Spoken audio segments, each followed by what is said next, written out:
하나님의 말씀 신약성경 마태복음 1장 1절로 25절 말씀까지입니다. 마태복음의 말씀으로 주님 오심의 증언을 함께 말씀을 듣겠습니다. 마태복음 1장 1절로 25절 말씀 교독합니다. 아브라함과 다윗의 자손 예수 그리스도의 계보라. 아브라함이 이삭을 낳고 이삭은 야곱을 낳고 야곱은 유다와 그의 형제들을 낳고 유다는 다말에게서 베레스와 세레를 낳고 베레스는 헤스론을 낳고 헤스론은 람을 낳고 람은 아미나답을 낳고 아미나답은 나손을 낳고 나손은 살몬을 낳고 살몬은 라합에게서 보아스를 낳고 보아스는 룻에게서 모벳을 낳고 오벳은 이새를 낳고 이새는 다윗 왕을 낳으니라. 다윗은 우리아의 아내에게서 솔로몬을 낳고 솔로몬은 르호보암을 낳고 르호보암은 아비야를 낳고 아비야는 아사를 낳고 아사는 여호사밧을 낳고 여호사밧은 요람을 낳고 요람은 우시아를 낳고 우시야는 요담을 낳고 요담은 아하스를 낳고 아하스는 히스기야를 낳고 히스기야는 므낫세를 낳고 므낫세는 아몬을 낳고 아몬은 요시야를 낳고 바벨론으로 사로잡혀 갈 때 요시야는 여고냐와 그의 형제를 낳으니라. 바벨론으로 사로잡혀 간 후에 여고냐는 스알디엘을 낳고 스알디엘은 스룹바벨을 낳고 스룹바벨은 아비웃을 낳고 아비웃은 엘리야김을 낳고 엘리야김은 야소르를 낳고 아소르는 사독을 낳고 사독은 아킴을 낳고 아킴은 엘리웃을 낳고 엘리웃은 엘르아살을 낳고 엘르아살은 mat단을 낳고 mat단은 야곱을 낳고 야곱은 마리아의 남편 요셉을 낳았으니 마리아에게서 그리스도라 칭하는 예수가 나시니라. 그런즉 모든 대수가 아브라함으로부터 다윗까지 연례되어 다윗부터 바벨론에 사로잡혀 갈 때까지 연례되어 바벨론으로 사로잡혀 간 후부터 그리스도까지 연례되더라. 예수 그리스도의 나심은 이러하니라. 그의 어머니 마리아가 요셉과 약혼하고 동거하기 전에 성령으로 잉태된 것이 나타났더니 그의 남편 요셉은 의로운 사람이라 그를 드러내지 아니하고 가만히 끊고자 하여 이 일을 생각할 때 주의 사자가 현몽하여 이르되 다윗의 자손 요셉아 내 아내 마리아 데려오기를 무서워하지 말라. 그에게 잉태된 자는 성령으로 된 것이라.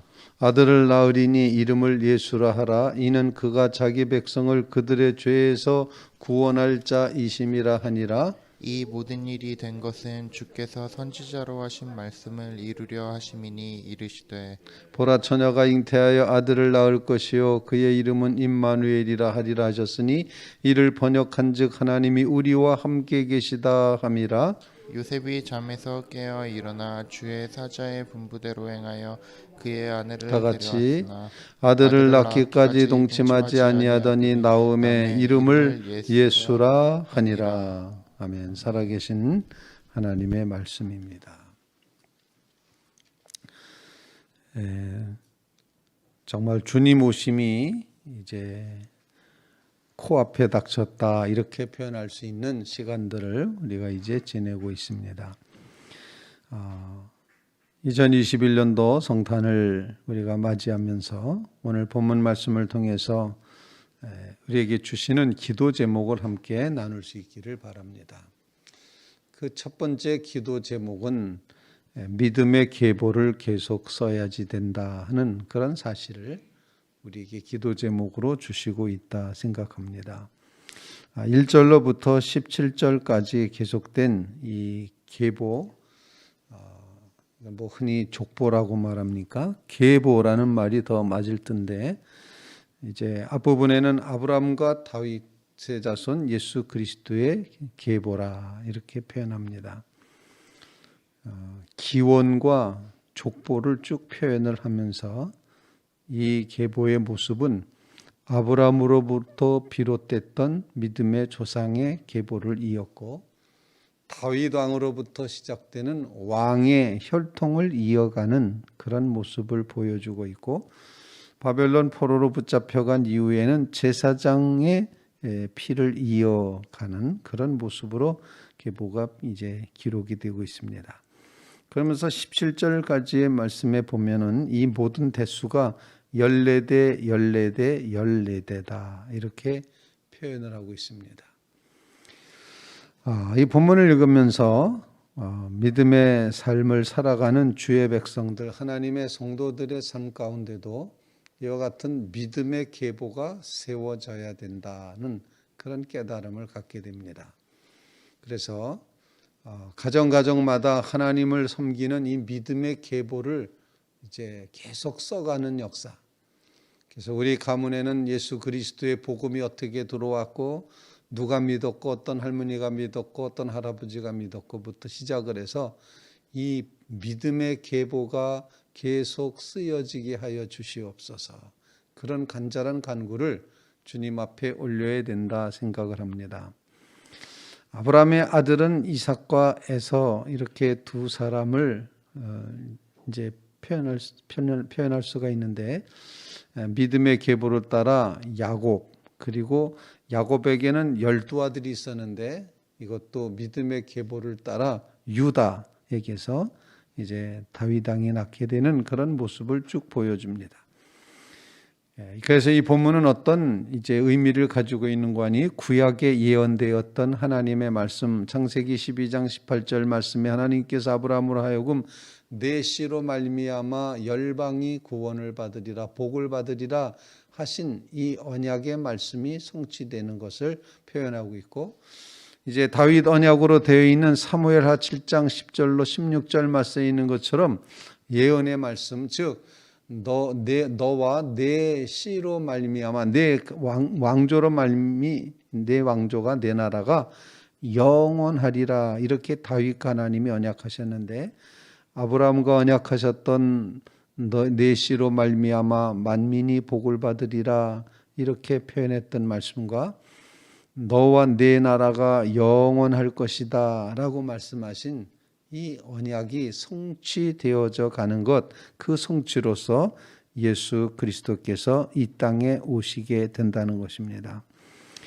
하나님 앞에서 우리의 믿음의 계보를 계속 써가게 하여 주시옵소서. 그런 간구를 첫 번째로 주님 앞에 올릴 수 있기를 간절히 바랍니다. 이렇게 족보를 얘기하다 보면 예수님은 인간이시구나 라는 것을 이야기했다면 18절 말씀부터 나와 있는 것은 예수님의 그 나심이, 예수님의 모습이 오직 인간이기만 하지 않다는 사실, 거룩하고 신성하고 성령의 역사에 의한 것이라는 사실을 여기서 증거를 하고 있습니다. 그래서 예수 그리스도의 나심이라는 표현을 이제 18절 말씀에 표현하면서 그리스도의 나심은 이러하니라. 성령으로 잉태된 것이 나타났더니, 잉태된 것이 성령으로 된 것이라는 천사의 말을 듣고 아들을 낳으리니 이름을 예수라 하라. 이는 그가 자기 백성을 그의 죄에서 구원할 자 곧 메시아다라는 그런 선언하고 있습니다. 주님이 이 땅에 오시는 이 모습을 보면서 주님께서 이 땅에 구원하시기 위해서 오신다. 예수라는 이름 자체가 여호와는 구원이시다 이런 의미 아니겠습니까? 예수, 여호와는 구원이시다. 하나님이 구원이시라는 사실을 선포하는 이름이었습니다. 그래서 흔히 하는 말로 구약에도 예수가 있었고 신약에도 예수가 있다. 구약의 예수는 여호수아를 말합니다. 여호수아도 예수와 똑같은 단어로 사용하고 있는데, 예수와 여호와는 구원이시다. 예수라 하라. 여호와는 구원이시다. 하나님의 구원이 예수 그리스도를 통하여 이 땅에 이루어지는 것을 우리에게 증거하고 보여주고 있습니다. 그래서 이 본문 마태복음 1장을 읽으면서 우리에게 두 번째로 크게 다가오는 단어는 구원할 자라는 단어입니다. 하나님은 여러분과 나를 구원하시기 위해서 독생성자 예수 그리스도를 보내주셨습니다. 그래서 예수님이라고 하는 그런 고백 속에는 하나님이 우리를 구원하신다. 이 구원의 의미가 담겨 있다는 사실을 꼭 기억하면서 주님 오심의 이 성탄의 절기는 구원의 문제다. 이런 고백의 마음을 간직하고 내 영혼을 구원해 내신 하나님의 은혜를 기억하며 또 구원받아야 될 모든 가족들과 이웃들, 이제 이 땅의 백성들을 기억하면서 하나님은 구원이시다. 하나님만이 구원이십니다. 이 구원을 위해 기도하는 새벽이 될 수 있기를 간절히 바랍니다.